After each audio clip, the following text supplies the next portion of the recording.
Alright, what's up? We have a new chapter of One Piece. This one is called The Daimyo of Hakumai Shimotsuki Yasui. I don't even.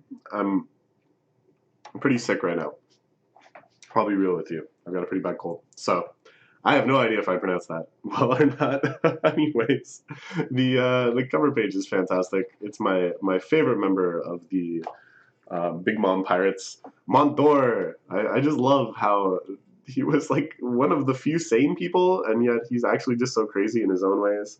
He's one of the few people that actually kind of kept a level head during many of the incidents, and yet there was a point where he broke and lost his level head entirely. Oh, it was just so much fun. And his power is so cool. The book fruit. And here he is using said power to hang out with a bunch of mice, eating delicious cheeses and wines from around the world. Fantastic. Oh, I love his little skeleton suit too. So much to like about Montor. Okay, so we have a flashback. In Hakumai, we have the only proper point in all of Wano. Some visitors mean us well, others mean us farm. Therefore, it is imperative that we have an invincible military force. So here he has a small army of samurai. And then here, the former Emperor Odin. This is back when Odin was the son of the shogun. Okay. Banished from the castle. Who even knows if I'm considered family anymore? One says the true heir after Kozuki Sukiyaki passes will not be Odin. Be Shogun Yasui. Okay, alright. Odin's still shown only in shadow. The man who bears the Kozuki clan on his shoulders. Only cut you off as an act of tough love. Why don't you take the hint and mend your ways? All well and good, Yasu, but I want to go to sea. Why doesn't the country allow it? This nation is too cramped. So this is, of course, for Odin's adventures sailing on the ship of the Pirate King. Until after you become a proper warrior. Why do you keep hitting? No one yet. You're just a common hooligan. Man was caught stealing the capital last night. Sunk to being a sycophant by trade in Ebisu town for his terrible past crimes of leading an army in a rebellion against Shogun Orochi. Sentenced to death alongside the Oriran Kumurasaki. Right. So it looks like his execution is any moment now. Will our boy Zoro get there in time? Wanting to repay the small favors that Tonoyasu had given him, along with his perpetually laughing daughter. Once known as the Daimyo of Hakumai. Lie. Figured if I was going to die, I might as well grab your attention. Oh! Not the hero you think I am.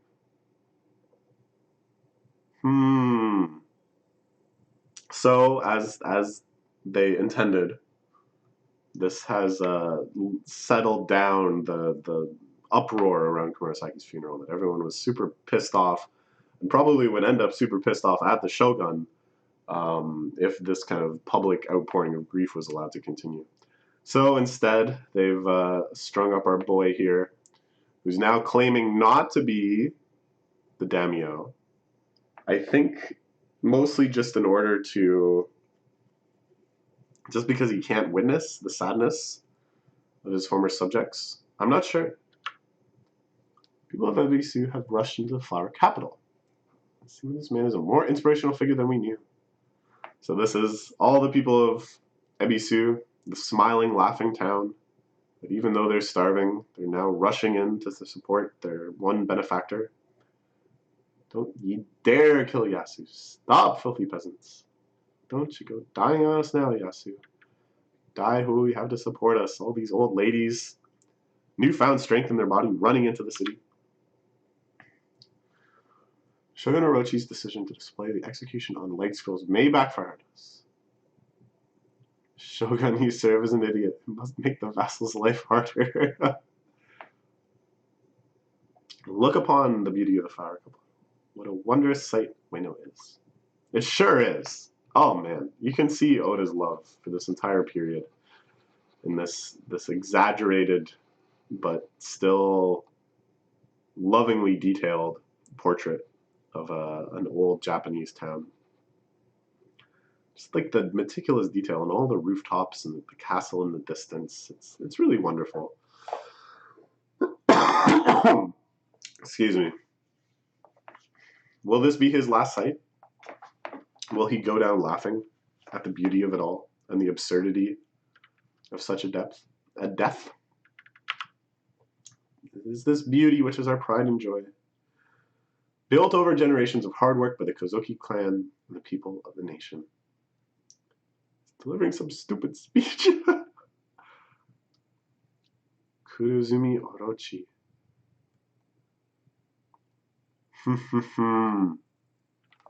The shogun getting called out. He, of course, can hear the speech from his pagoda, just being hurried in by what looks like people wearing horseshoes. Am I wrong? These people look like they have hooves, but whatever. These little details, you never know. Is this actually something significant? Or is this just Oda's way? All you have done to our bountiful forests and fields and rivers and villages is pollute and corrupt them with your sludge and greed. You are nothing but a vermin. We'll really go out of control. Now I have an apology for you. Are you familiar with the riddle image that has been circulating? 20 years since the death of the Kozuki name, without any manpower to avenge them, I mourned the loss of that great house, and so I created that image. Ooh, so he's taking the pressure off, both from those inside the rebellion that were beginning to suspect each other, now perhaps can be content with this explanation. Those who really are on the innermost part of the plan, of course. Oh, excuse me.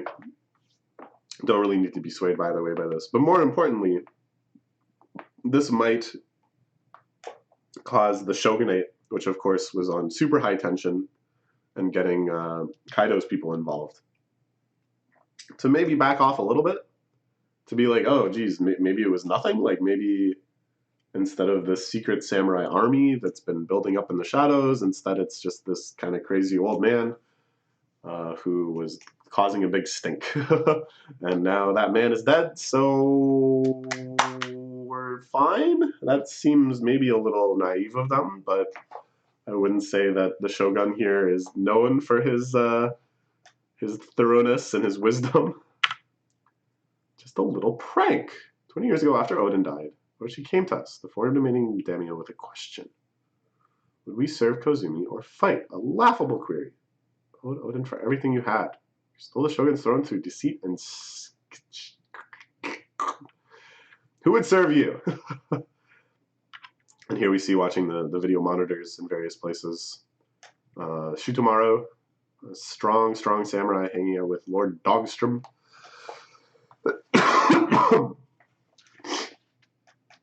And of course, laughably dressed up like a bandit, Kinemon, recognizing him on the camera.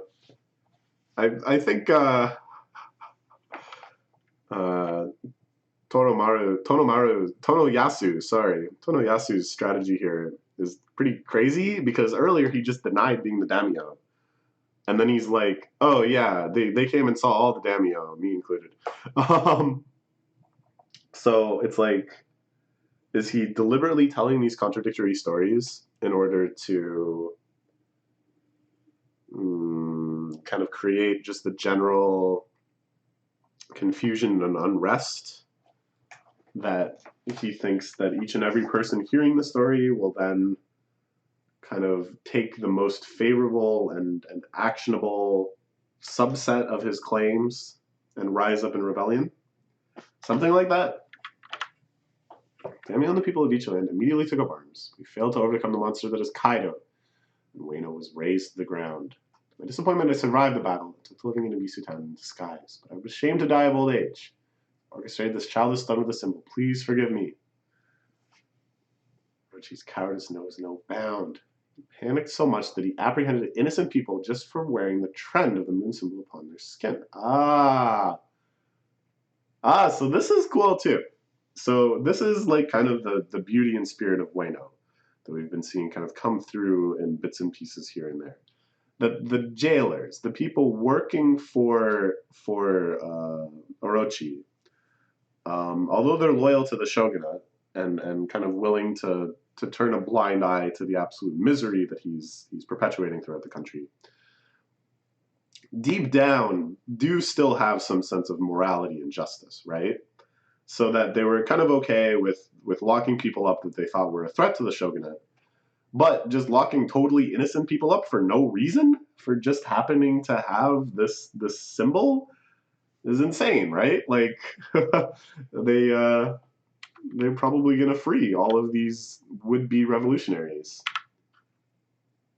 Coming into view, Shogun.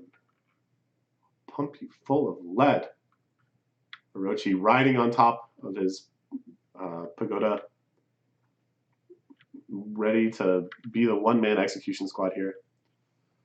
How about this? Shall I recite the words that have a stranglehold on your heart? A man of such small caliber shall never in his life truly devour Odin.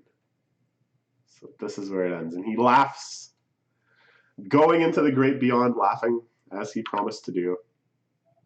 Listen to Bikinimon, you Akazaya Samurai, and the future Shogun Momonosuke. The plan you created is once again a blank sheet of paper.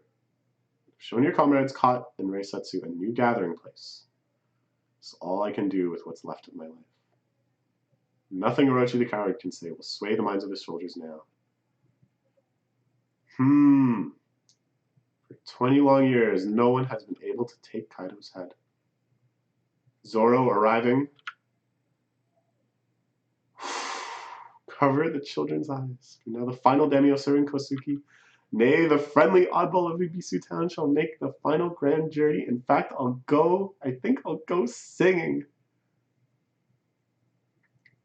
Await the good news in the afterlife. Okay. Will he be saved? Is there time? Now that Zoro's on the scene, we enter the territory of miracles. Anything can happen when you have the ability to send a flying slash a great distance. And yet, this would be a pretty suitable death, I think. A pretty suitably tragic death. Oh, and he is riddled with bullets. Tonoyasu, all the beggars from Ibisu, rushing in.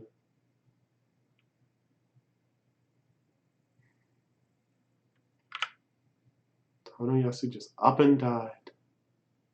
He's dead. All the people of Ibisu towns laughing and laughing and laughing. Just like his daughter. All they can do is laugh. My daddy is dead. Ah ha ha ha ha. All crying. The people of Ibisu who always laugh can't actually show when they're sad or suffering. They've been robbed of every expression but smiles. Laughing is all they can do anymore. Oh. What?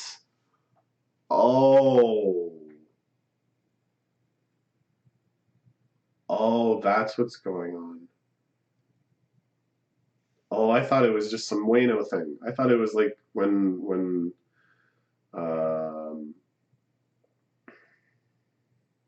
Momotaru wouldn't admit that he was hungry. Remember back in Punk Hazard? I thought it was just that kind of resolve.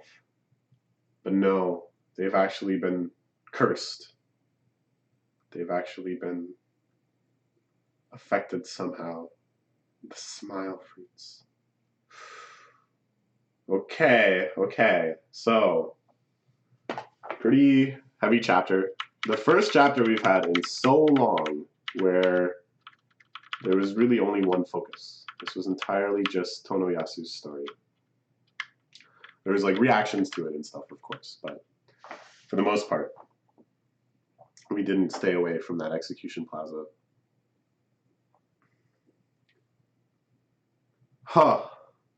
And then in the end, another twist. Somehow the smile fruits are causing all the people of Ibisu Town, and who knows where else, to be capable only of laughter and smiles.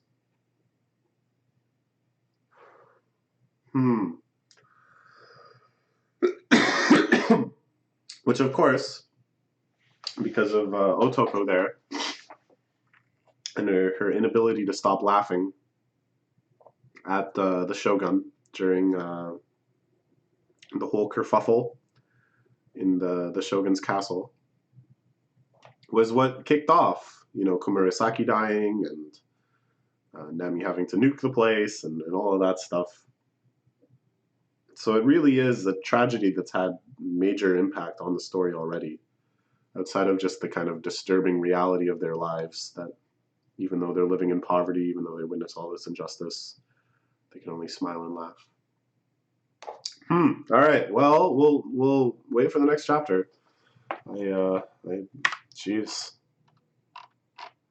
I have no idea what's coming next. As is always in this arc, I have no idea where we're gonna go from here. All right, that's all. Bye bye.